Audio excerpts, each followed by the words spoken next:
नमस्कार। पीएम मोदी ने कृषि को भारत की दीर्घकालिक विकास यात्रा का एक रणनीतिक स्तंभ बताया है और भारतीय खेती किसानी को निर्यात आधारित वैश्विक स्तर पर प्रतिस्पर्धी बनाने की जरूरत पर बल दिया है। पीएम मोदी ने बजट के बाद आयोजित तीसरे वेबिनार को संबोधित किया, जिसका मुख्य विषय था कृषि और ग्रामीण परिवर्तन। पीएम ने बताया कि इस वर्ष के केंद्रीय बजट ने कृषि और ग्रामीण परिवर्तन को नई दिशा दी है।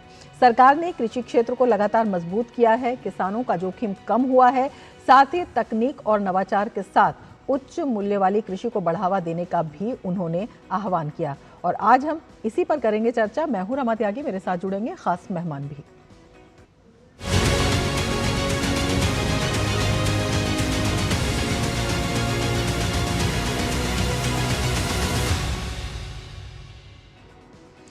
तो बजट के बाद आयोजित हो रहे वेबिनार में आज पीएम मोदी ने हिस्सा लिया तो कृषि पर विस्तार से बात की। कृषि और ग्रामीण परिवर्तन विषय पर हुए वेबिनार में पीएम मोदी ने कहा कि अब देश के किसानों को कृषि निर्यातक बनाने पर काम हो रहा है। प्रधानमंत्री ने किसानों और ग्रामीण भारत के लिए सरकार की योजनाओं का विस्तृत रूप से जिक्र किया तो किसानों के लिए नई तकनीकों, बेहतर मूल्य प्राप्ति और उनकी आय दोगुनी करने की दिशा में भी कई विशेष योजनाओं का जिक्र किया। देखिए हमारी ये खास रिपोर्ट। प्रधानमंत्री नरेंद्र मोदी ने कृषि और ग्रामीण रूपांतरण विषय पर आयोजित पोस्ट बजट वेबिनार में संबोधन दिया। उन्होंने खेती को एक्सपोर्ट ओरिएंटेड बनाने पर बल दिया। प्रधानमंत्री मोदी ने कृषि उत्पादों के विविधीकरण और निर्यात योग्य हाई वैल्यू प्रोडक्ट उत्पादन पर ध्यान केंद्रित करने की बात कही। हमारे पास डाइवर्स क्लाइमेट है, हमें इसका पूरा फायदा उठाना है। एग्रो क्लाइमेटिक जोन, उस विषय में हम बहुत समृद्ध हैं। इस साल का बजट इन सब बातों के लिए अनगिनत नए अवसर देने वाला बजट है। प्रोडक्टिविटी बढ़ाने की दिशा तय करता है और एक्सपोर्ट स्ट्रेंथ को बढ़ावा देता है। पीएम मोदी ने कृषि क्षेत्र के विकास के लिए महत्वपूर्ण कदम उठाने की बात की।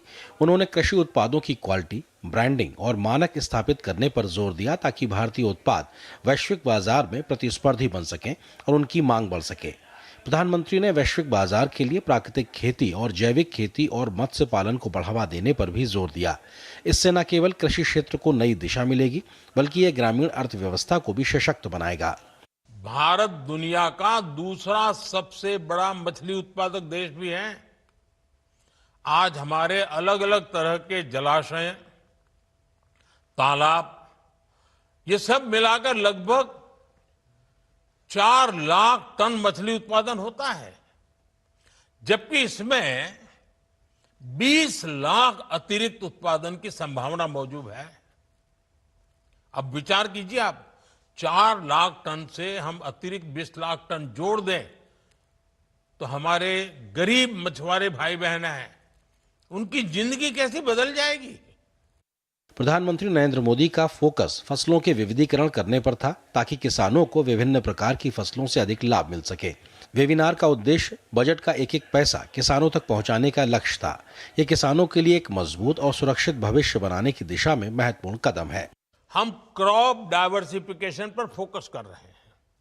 इसके अलावा national mission on edible oils and pulses, national mission on natural farming, ये सभी एग्रीकल्चर सेक्टर की ताकत बढ़ा रहा है। साथियों, आप भी जानते हैं एग्रीकल्चर स्टेट सब्जेक्ट है। राज्यों का भी एक बड़ा एग्रीकल्चर बजट होता है। राज्य का भी एक एक पैसा जो गांव के लिए, किसान के लिए तय हुआ है, वो सही उपयोग हो। हमें बजट प्रावधानों को जिला स्तर तक मजबूत करना होगा। इस वेबिनार के जरिए सरकार यह सुनिश्चित करने के लिए हर संभव प्रयास कर रही है कि किसानों को सही समय पर सही संसाधन और समर्थन मिले, जिससे उनकी आय में वृद्धि हो और कृषि क्षेत्र में स्थिरता आए। Bureau report, DD news. तो खेती हमारी अर्थव्यवस्था का मजबूत स्तंभ है और किस तरह से इसे आगे बढ़ाया जा रहा है जिससे कि जो किसान हैं उनके जीवन में ही बदलाव ना आए, बल्कि जो ग्रामीण समृद्धि है वो बढ़े और विकसित भारत में महत्वपूर्ण वो भी एक पिलर साबित हो। चर्चा करेंगे। 2 खास मेहमान हमारे साथ जुड़ गए हैं। विनोद आनंद जी हमारे साथ जुड़े हुए हैं, मेंबर हैं एमएसपी हाई पावर कमेटी के, मिनिस्ट्री ऑफ एग्रीकल्चर से, और विनोद आनंद जी हमारे पास साथ जुड़े हुए हैं। साथ ही संदीप दास जी भी हमारे साथ जुड़े हुए हैं, सीनियर एग्रीकल्चर जर्नलिस्ट हैं। दोनों ही मेहमानों का हम स्वागत करते हैं। सबसे पहले विनोद जी आपसे समझना चाहेंगे, कृषि को निर्यात उन्मुख बनाना यानी कि एक्सपोर्ट ओरिएंटेड बनाना आज के समय में कितनी बड़ी ज़रूरत है, कितनी बड़ी आवश्यकता है, जिस पर सरकार फोकस कर रही है। प्रधानमंत्री ने इस पर खास जोर दिया है और इसके लिए जो रोड मैप है वो किस तरह से तैयार किया जा रहा है? बहुत बहुत धन्यवाद। इतने महत्वपूर्ण विषय पे आपने ये परिचर्चा रखी और प्रधानमंत्री जी का तो आज से नहीं, पिछले 5-7 वर्षों से इसके ऊपर ध्यान है। खास करके कोविड के बाद से काफी कुछ आमूलचूल परिवर्तन किया गया है। मैं आपके माध्यम से देश को ये बताना चाहूंगा कि जैसे कोऑपरेटिव में जो एक मल्टी स्टेट कोऑपरेटिव बनाई गई जो सिर्फ एक्सपोर्ट्स के लिए है, तो सबसे जिससे किसानों को फायदा मिल सके। अभी तक ऐसा होता रहता था कि जो कृषि की मूल्य श्रृंखला में अगर एक्सपोर्ट होता भी है तो उसमें किसानों की भागीदारी नहीं होती थी। तो डिमांड की सप्लाई का तो एक सारा कुछ जो वैश्विक व्यवस्था है, जो जियो इकोनॉमिक चेंजेज है, उसके हिसाब से होती थी। लेकिन ये जो किया गया पिछले 3 वर्ष उसके हो गए और बड़े अच्छे उसके परिणाम आ रहे हैं। तो एक तो ये बात है जो खास करके किस प्रकार से हम आगे कर पाएं। दूसरा जो प्राकृतिक खेती के ऊपर जिस प्रकार से ध्यान है और प्राकृतिक खेती के ऊपर भी जो मल्टी स्टेट कोऑपरेटिव बनाया गया, तो ये पैक्स से अपेक्स के रूप में ऐसी व्यवस्था बनाई जा रही है जिसमें जो भी अंतर्राष्ट्रीय व्यापार हो उसका फायदा किसानों को मिले। तो एक ये वैसी व्यवस्था है जो कि भारत की ऐसी व्यवस्था है जो दुनिया में कहीं अभी वर्तमान में अभी किस पे काम नहीं हो रहा है, जो कि माननीय प्रधानमंत्री जी का क्रियान्वयन किया हुआ है और उस पर हम और आगे बढ़ रहे हैं। तीसरी बात यह है कि जो कुछ भी आगे होगा, जिस प्रकार से आप विश्व की व्यवस्था देख रहे हैं, उसमें हमारे खाद्य की गुणवत्ता एक्सपोर्टोन्मुखी कैसे हो, यानी कि हम किस प्रकार से निर्यात करने के लायक हों, हमारे प्रोडक्ट ऐसे हों कि उसकी क्वालिटी चेक वैसी हो कि उसमें जो कुछ भी उसके जो टेक्निकल पैरामीटर्स हैं जिस देश के लिए जो हम उत्पादन कर पा रहे हैं, तो वो व्यवस्था जो बनाई जानी है उसमें नीचे जो जिले स्तर तक जो कार्रवाई हो रही है। और आप देखेंगे कि बहुत सारी इस पर सीएसएस स्कीम्स ऐसी है जो सीधे सीधे उसकी बातचीत कर रही है। तो मिला जुला करके हम सिर्फ जो पारंपरिक व्यवस्था थी उसके ऊपर उस बाजार पे ध्यान नहीं दे रहे हैं, बल्कि नए बाजार ढूंढ रहे हैं और नए बाजार को ढूंढने में, किसानों को उससे जोड़ने में सरकार किस प्रकार से काम कर रही है वो आप सारी स्कीमों में देख रहे हैं और प्रधानमंत्री जी का विशेष रूप से वही ध्यान है। चौथी बात, मुख्य रूप से आप ये देखेंगे कि जो फसल विविधीकरण की बातचीत हो रही है उसमें हाई वैल्यू क्रॉप्स जितने हैं उस पर बातचीत हो रही है। तो हो सकता है आने वाले समय में आप 2-4 वर्षों में देखेंगे कि हमारे यहाँ जो एग्जॉटिक वेजिटेबल्स हैं या फिर वैसे हाई एंड क्रॉप्स हैं, जैसे मान के चलिए एवोकाडो का क्लस्टर है, उन सारी चीज़ों को भी एक क्रिएट करने का, एक ज़मीनी स्तर पे लेके जाने का एक नई बातचीत चल रही है। हमारे कमेटी के माध्यम से भी हम लोगों को फसल विविधीकरण का एक नया स्वरूप बनाने के लिए कहा जा रहा है, जिस पे हम लोग काफ़ी काम कर रहे हैं, जिसका फ़ायदा देश को और किसानों को और ख़ास करके एक्सपोर्ट से रिलेटेड जो मार्केट है और जो एग्रीकल्चर वैल्यू चेन है उसको काफ़ी लंबे स्तर तक मिलेगा। बिल्कुल, तमाम जो संसाधन हैं और तमाम एक बड़े विजन के साथ जो है सरकार आगे बढ़ रही है। संदीप जी, आपसे समझना चाहेंगे, प्रधानमंत्री जब वेबिनार को संबोधित कर रहे थे तो उन्होंने गुणवत्ता जो है कृषि उत्पादों की वो तो बढ़ाने पर जोर दिया ही, साथ ही उन्होंने ये भी कहा कि जो हमारे पास संसाधन हैं उनका पूरा इस्तेमाल किसान कर पाए, इसके लिए भी बजट में कई प्रावधान किए गए हैं। उन्होंने जो अपने डाइवर्स क्लाइमेट है हमारे देश में उसका भी जिक्र किया और ये भी कहा कि एग्रो क्लाइमेटिक जोन के विषय में हम बहुत समृद्ध हैं। किस तरह से जो बजट है उसके प्रावधानों को आप देखते हैं कि तमाम जो हमारे पास चाहे क्लाइमेट हो, चाहे हमारे पास अन्य संसाधन हो, या फिर जिस तरह से लगातार नवाचार की दिशा में भी हम आगे बढ़ रहे हैं, उसके प्रावधान किए गए हैं और किसानों को इससे जोड़ा जा रहा है? क्योंकि सब मैं ये बताना चाहता हूँ कि एग्रीकल्चर डाइवर्सिटी, जो एग्रीकल्चर क्लाइमेटिक जोन्स है भारत में, वो बहुत डाइवर्स है और रिच है काफी। तो उसको कैसे हार्नेस किया जाए और पर्टिकुलरली जो हाई वैल्यू क्रॉप उसको देखते हुए, क्योंकि आप सारी सीजन जो वर्ल्ड में होता है सब भारत में है आपके बस, तो उसको कैसे किया जाए। एंड जो क्रॉप डाइवर्सिफिकेशन की बात आप कर रहे हैं, अब कैसे हम सीरियल से उभर कर एग्रीकल्चर और एलाइड सेक्टर की तरफ जाए, जो कि ये पर्टिकुलर सेक्टर जो है वो उसका फास्टेस्ट ग्रोथ हो रहा है। आप जो सीरियल सेक्टर राइस और व्हीट आप देखोगे तो 3 से 4% का ग्रोथ हो रहा है, तो उस जगह डेयरी, पोल्ट्री और एनिमल हस्बेंड्री उसका ग्रोथ करीब 7 से 8% एनुअली हो रहा है और वो बड़ी हाई वैल्यू रिटर्न देता है। तो बजट के दौरान भी उन्होंने काफी फोकस डाला, फिशरीज के ऊपर फोकस रहा बजट में। तो कैसे फोकस इज ऑन, मतलब फार्मर्स का इनकम को बढ़ाया जाए, क्योंकि तमाम जो आप जानते हैं कि भारत के करीब आधा 45% पॉपुलेशन एग्रीकल्चर के ऊपर डिपेंडेंट। तो फार्म इनकम से सीधा सीधा जो असर पड़ता है, जो इंडियन इकोनॉमिक ग्रोथ पे पड़ता है। तो एग्रीकल्चर एलाइड सेक्टर का ग्रोथ, हाई वैल्यू क्रॉप और एक्सपोर्टेबिलिटी है। आपको बता दूं, कभी भारत करीब पिछले 4-5 साल से $552 बिलियन यूएस डॉलर, जो बिलियन डॉलर का एक्सपोर्ट करता है। चावल से लेके बहुत सारे प्रोसेस मीट और बहुत सारे प्रोडक्ट एक्सपोर्ट करता है। तो उसको कैसे बढ़ाया जाए? एक्सपोर्ट इतना बड़ा पॉपुलेशन को होने के बावजूद हम लोग अपना जो डिमांड है उसको मीट कर रहे हैं, इसके अलावा एक्सपोर्ट भी कर रहे हैं। एक्सपोर्ट पूरा फोकस ये रहा है कि खाली एक्सपोर्ट करने से जो हायर रियलाइजेशन होता है प्राइस, तो उसको कैसे हार्नेस किया जाए। और हायर रियलाइजेशन मींस फार्मर्स को ज्यादा मुनाफा मिले। तो वो प्राइम मिनिस्टर का फोकस है कि उसको कैसे प्रोसेसिंग को बढ़ाया जाए, कैसे वैल्यू चेन का डेवलपमेंट है, वो सारा चीज जो है ना उन्होंने कवर किया है। एंड जो गवर्नमेंट की तमाम स्कीमें हैं एग्रीकल्चर क्रेडिट से लेके पीएम किसान तक का वो जिक्र किया है। तो ये सारा के सारा उसी तरह का जाता है कि भारत में क्रॉप डाइवर्सिफिकेशन हो और इनपुट कॉस्ट जो फार्मर्स का है वो कम हो, और फार्मर्स को हैंड होल्डिंग सपोर्ट मिले, और सो दैट जो क्वालिटी प्रोडक्ट डेवलपमेंट है, क्वालिटी जो प्रोड्यूस है वो हम प्रोड्यूस करें डोमेस्टिक कंज्यूमर के लिए भी, as well for the export purpose also.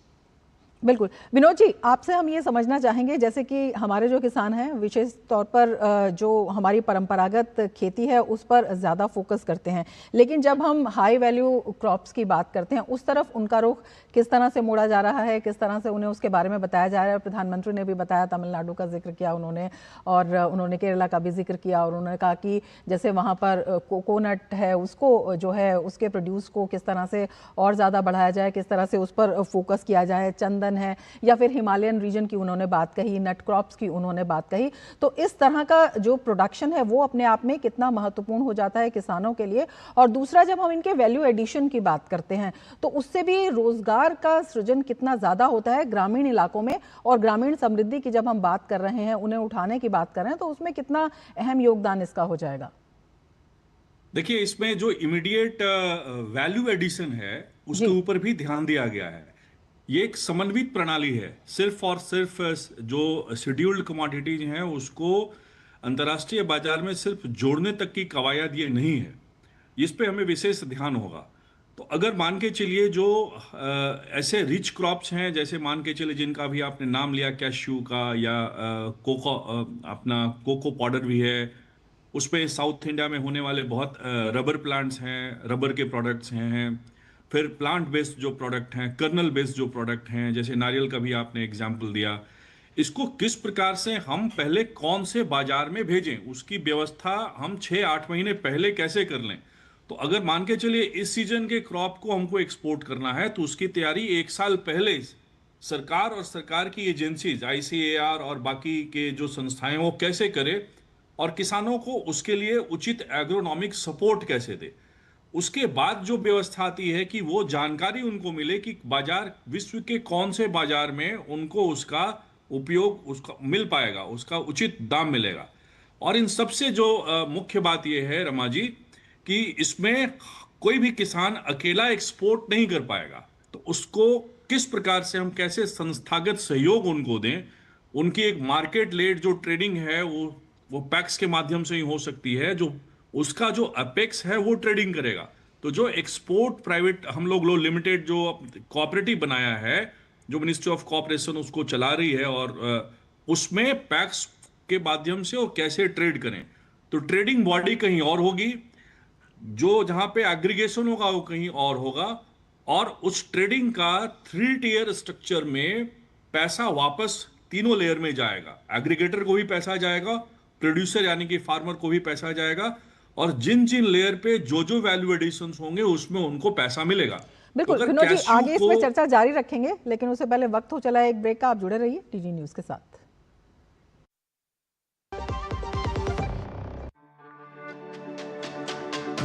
मेरी पसंद, मेरी पसंद, मेरी पसंद, मेरी पसंद, हमारी पसंद। हम सबकी पसंद। मजबूत देश का मजबूत सरिया हो गया स्टील।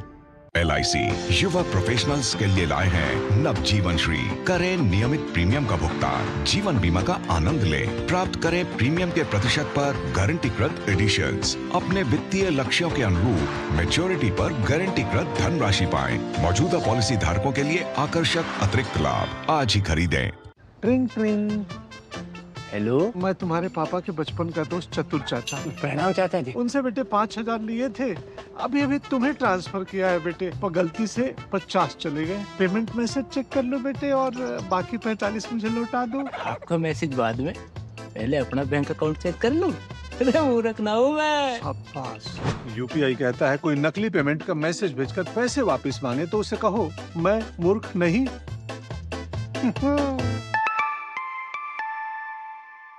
जाइए आप भी किसी का टेस्ट लीजिए। गांव में आया नया हीरो, खरपतवार का डर हुआ जीरो। अब खेती का काम होगा खास, जब ये सुपरस्टार होगा हर किसान के पास। गांव का superstar steel MH210 power weeder. Steel उपकरण लाए परिवर्तन। ब्रेक के बाद फिर से आपका स्वागत है। दो खास मेहमान हमारे साथ जुड़े हुए हैं। संदीप जी, आपसे समझना चाहेंगे, प्रधानमंत्री ने आज बड़े व्यवहारिक ढंग से बताया कि किस तरह से जो हमारे किसानों की प्रोड्यूस है वो विश्व के मार्केट में जा सकती है, एक बड़ा रास्ता उसमें खुल सकता है। उसमें उन्होंने प्राकृतिक खेती को एक अहम इसका जिसे कह सकते हैं कि बिंदु बताया। उन्होंने कहा कि आज दुनिया भर के लोग हैं वो हेल्थ कॉन्शियस हैं, वो इस तरह का फूड चाहते हैं जो कि मतलब उनकी हेल्थ को भी अच्छा रखे और गुणवत्तापूर्ण भी हो।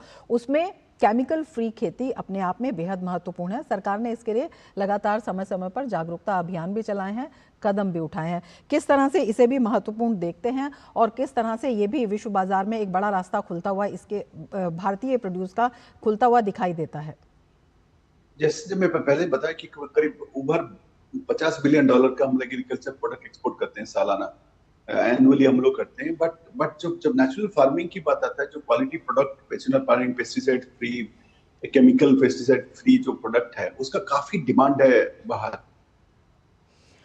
और सीधे हम ले चलते हैं, केंद्रीय मंत्री अमित शाह अपना संबोधन दे रहे हैं। ऐसी आवाज नहीं चलेगी, मोदी जी तक आवाज जानी चाहिए। जरा दोनों हाथ उठाइए सभी लोग, दोनों हाथ अंत तक खड़े हैं वो भी उठाएं और विकसित ओडिशा के संकल्प की मुट्ठी भींचिए और प्रचंड आवाज से बोलिए, भारत माता की जय जगन्नाथ। और अब एक बार प्रभु श्री राम का जयकारा लगाएंगे मेरे साथ, उत्साह से बोलिए, जय श्री राम, जय जय श्री राम। मंच पर उपस्थित ओडिशा के लोकप्रिय मुख्यमंत्री श्रीमान मोहन चरण मांझी जी, मेरे मित्र और केंद्रीय मंत्री परिषद में मेरे साथी श्रीमान धर्मेंद्र प्रधान जी, उप मुख्यमंत्री राजा साहब, उप मुख्यमंत्री प्रभाती परिंदा जी, श्री गोकुलानंद मलिक जी, पृथ्वीराज हरिचंदन जी, प्रदीप बल सामंता जी, डॉक्टर कृष्णचंद्र महापात्र जी, यहाँ की सांसद बहन अपराजिता सारंगी जी और आज के कार्यक्रम में आए हुए सभी भाइयों बहनों को मेरा राम राम, जय जगन्नाथ। प्रभु जगन्नाथ की इस भूमि पर जहां महाप्रभु स्वयं पुरी में विराजते हैं, मैं सबसे पहले महाप्रभु के श्री चरणों में प्रणाम कर कर मेरी बात की शुरुआत करता हूं। विश्व प्रसिद्ध लिंगराज मंदिर, जहां हरि और हर दोनों के दर्शन सबको प्राप्त होते हैं। वो लिंगराज मंदिर, परशुरामेश्वर मंदिर और मुक्तेश्वर मंदिर को भी मैं मन पूर्वक प्रणाम करता हूं। भाइयों बहनों, आज ओडिशा की सहकारिता नीति शुरू होने वाली है। मैं ओडिशा में सहकारी आंदोलन के अग्रदूत मधुसूदन दास जी को भी प्रणाम कर कर मेरी बात की शुरुआत करना चाहता हूं। भाइयों बहनों, आज यहां पर अनेक कार्यक्रमों का एक ही मंच से लोकार्पण, भूमि पूजन और एमओयू के माध्यम से नई शुरुआत होने जा रही है। आज का दिन ओडिशा के विकास के लिए बहुत महत्वपूर्ण दिन है। सुबह से लेकर शाम तक एक ही दिन में 3200 करोड़ रुपए से ज्यादा के लोकार्पण और खातमुहूर्त हुए हैं। अभी अभी मैं पारादीप से आया, वहां पर इफ्को का सल्फ्यूरिक एसिड बनाने का एक विराट कारखाना लोकार्पित हुआ। इस कारखाने के माध्यम से इफ्को अब सल्फ्यूरिक एसिड के मामले में आत्मनिर्भर होगा और आने वाले दिनों में इफ्को और क्रिप्को मिलकर पूरे देश को सल्फ्यूरिक एसिड के उत्पादन में आत्मनिर्भर करेंगे। ये हमारे मंत्रालय का संकल्प है। यहां पर गृह मंत्रालय, उसकी 3 योजनाएं, सहकारिता मंत्रालय की 4 और ओडिशा सरकार की 173 योजनाओं का लोकार्पण और शिलान्यास हो रहा है। ओडिशा सरकार की 173 योजनाओं में से 61 योजनाएं पूरी हो गई है। उसका मूल्य 1230 करोड़ है और 112 योजना का शिलान्यास होने जा रहा है। इसका मूल्य 2110 करोड़ रुपया है। और आज यहां पर गृह मंत्रालय के 2 विशिष्ट प्रयोजनों के बारे में भी मैं कहना चाहता हूं। एक तो आज ही ओडिशा में नेशनल फॉरेंसिक साइंस यूनिवर्सिटी का भूमि पूजन करने का काम समाप्त हो चुका है और उनका एक टेम्पररी कैंपस भी आज उद्घाटित हुआ है। यहां से ओडिशा के विज्ञान के विद्यार्थियों को शिक्षा के साथ ही, ग्रेजुएट होने के साथ ही फिक्स नौकरी वाले एक प्रकार के कोर्सों में बहुत बड़ी संभावनाएं यहां से खुलने वाली है, जो देश के कानून और व्यवस्था को मजबूती देंगे। और इसके साथ जो 3 न्याय संहिताओं के कानून मोदी जी के नेतृत्व में भारत की संसद ने पारित किए हैं, वो तीनों कानून को सीधे साधे नागरिक, वकील और न्यायमूर्ति और पुलिस अफसर सभी लोग समझ पाए ऐसी भाषा में इनकी प्रदर्शनी का भी अभी थोड़ी देर के बाद यहीं से उद्घाटन होगा और हमारे उप मुख्यमंत्री राजा साहब वहां जाकर इसका उद्घाटन करेंगे। मित्रों, ये जो प्रदर्शनी है, इसके पहले मैं आपको 3 कानूनों के बारे में बताना चाहता हूं।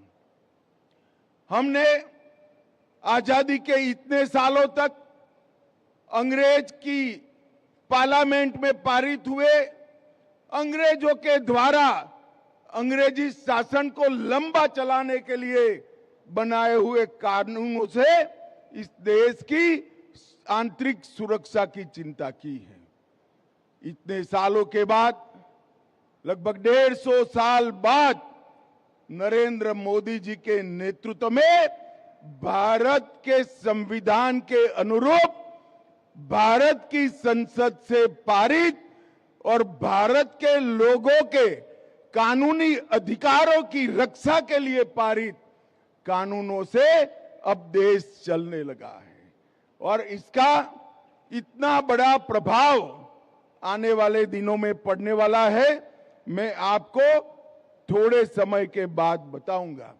मगर आज मैं ओडिशा की जनता को बताना चाहता हूं कि इस कानूनों के माध्यम से 2028 के बाद कोई भी एफआईआर देश के किसी भी कोने में रजिस्टर होगी, 3 साल के ही समय में सुप्रीम कोर्ट तक न्याय देने की प्रक्रिया समाप्त हो जाएगी।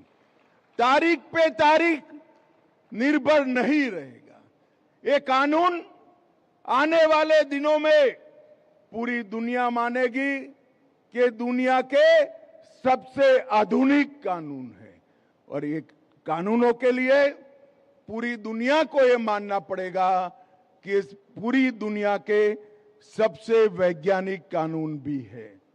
और इसीलिए हमने 7 साल के ज्यादा और 7 साल की सजा जिन जिन धाराओं में है, सभी में एफएसएल का परीक्षण कंपलसरी किया है।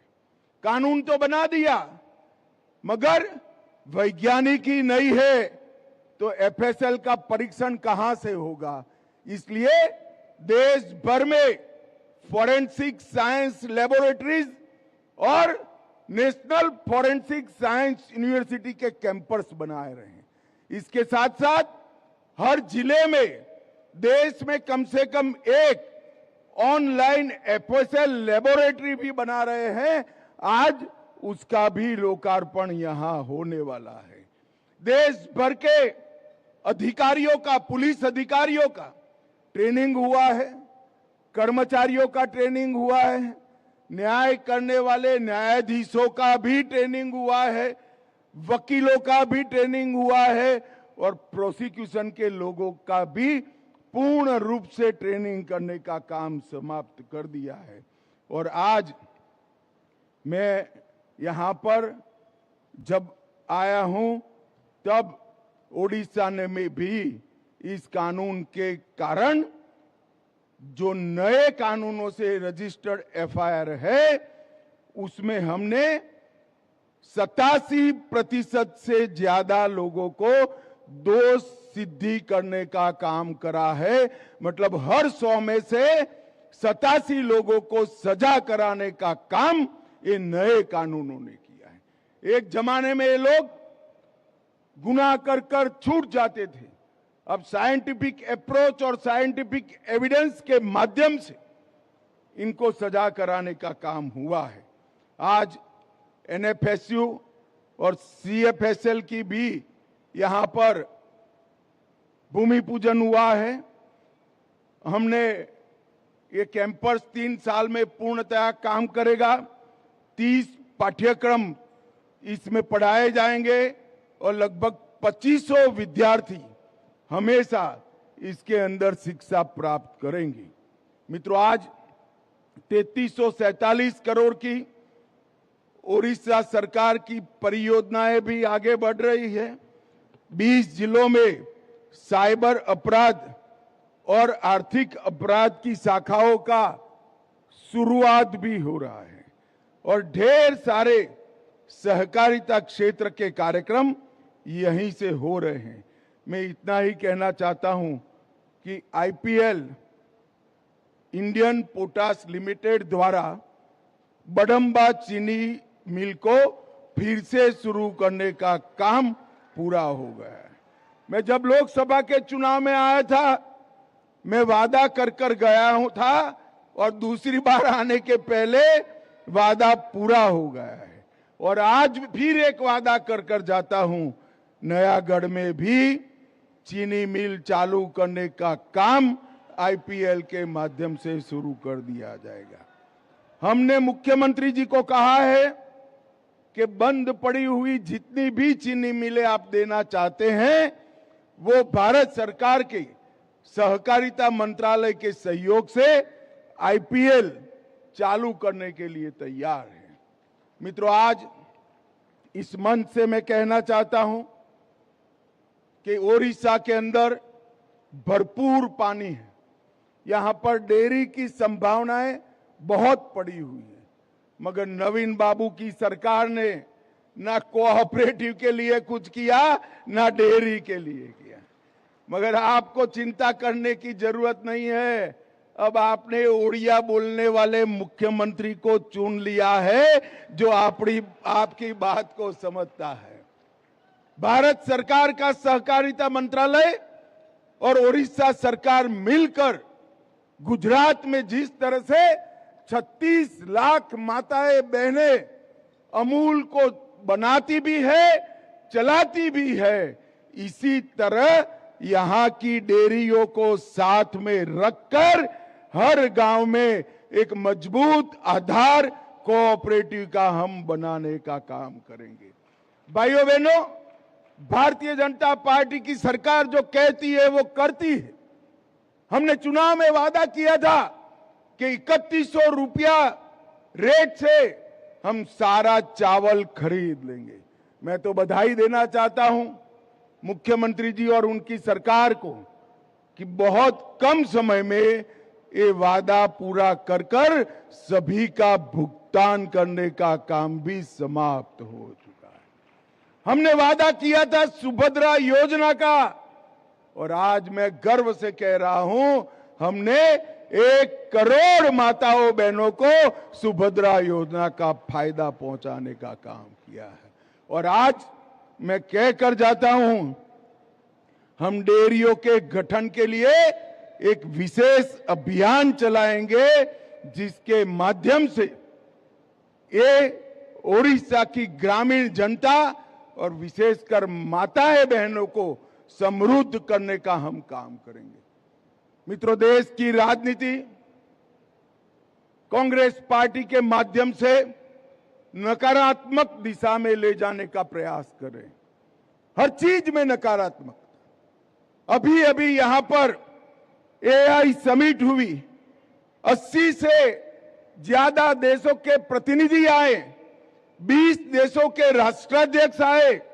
पूरी दुनिया एआई के क्षेत्र में भारत की प्रगति का बखान कर रही थी, और उसी मंच पर पहुंचकर कांग्रेसियों ने कपड़ा उतारकर भारत को बदनाम करने का कुत्सित प्रयास किया है। मैं इस प्रयास की घोर निंदा करता हूं, और मैं राहुल जी को भी कहना चाहता हूं कि आपके 20 लॉन्चिंग फेल हुए हैं। अगर ऐसा ही करोगे तो 100 तक आपका नंबर लगने वाला नहीं है। भाइयों बहनों, ओडिशा के अंदर कई सालों से 2 दशक से ज्यादा समय से ओडिशा का विकास रुका पड़ा था। बार बार जनादेश के बावजूद यहां के शासक जनादेश को जनता की मजबूरी मानते थे।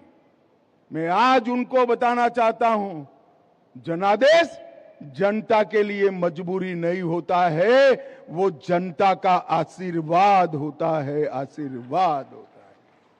लोकतंत्र के अंदर जिनको सत्ता प्राप्त होती है उनका दायित्व है कि जनता की अपेक्षा पर खरे उतरे, उनके सुख दुख में उनके साथ खड़े रहें और उनकी समृद्धि के लिए, शांत माहौल के लिए और राज्य के विकास के लिए प्रयत्न करें।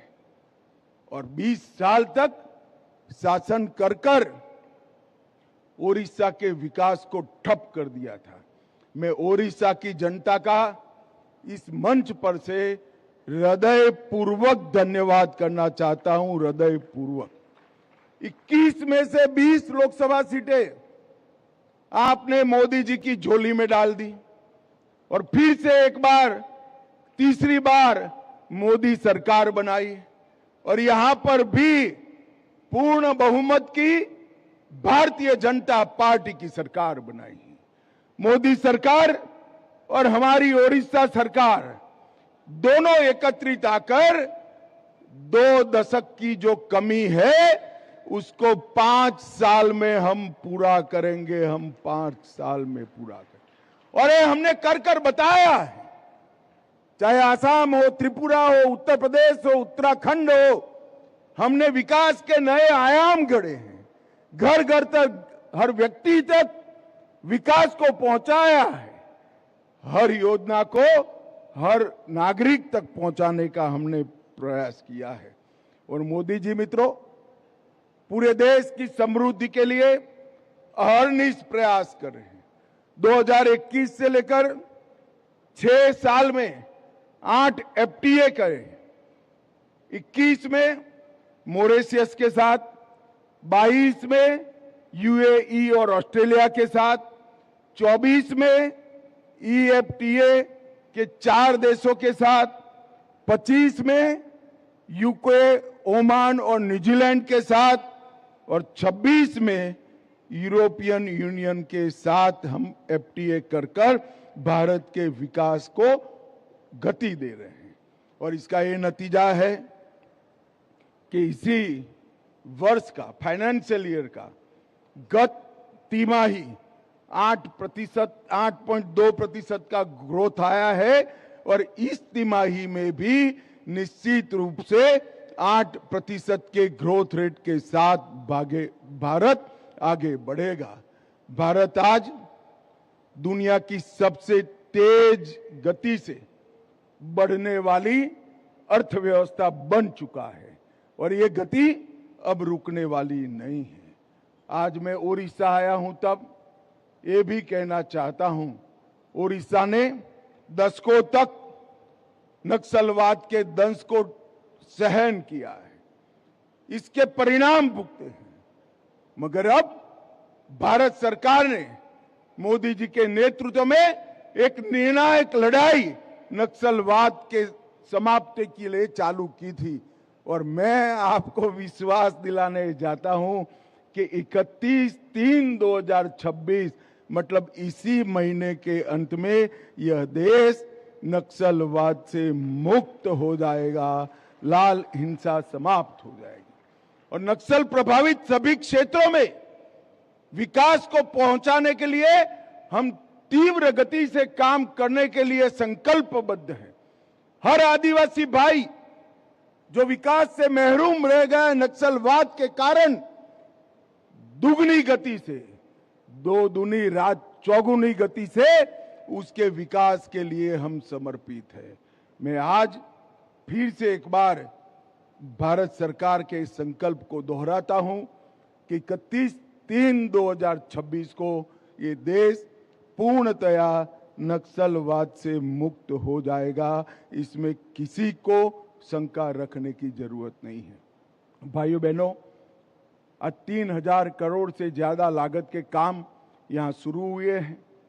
मोहन चरण मांझी जी के नेतृत्व में उड़ीसा सरकार और मोदी जी के नेतृत्व में भारत सरकार, ये डबल इंजन सरकारें ओडिशा के विकास के लिए संकल्पबद्ध है। जो 20 साल का घाटा है, वो 20 साल का घाटा हम आने वाले 5 साल में पूरा कर ओडिशा को विकसित राज्य बनाने के लिए बड़ा कदम उठाएंगे। मैं फिर एक बार जो योजनाएं हुई है उसके सभी लाभार्थियों को बहुत बहुत बधाई देना चाहता हूं, साधुवाद देना चाहता हूं। वंदे मातरम, भारत माता की जय।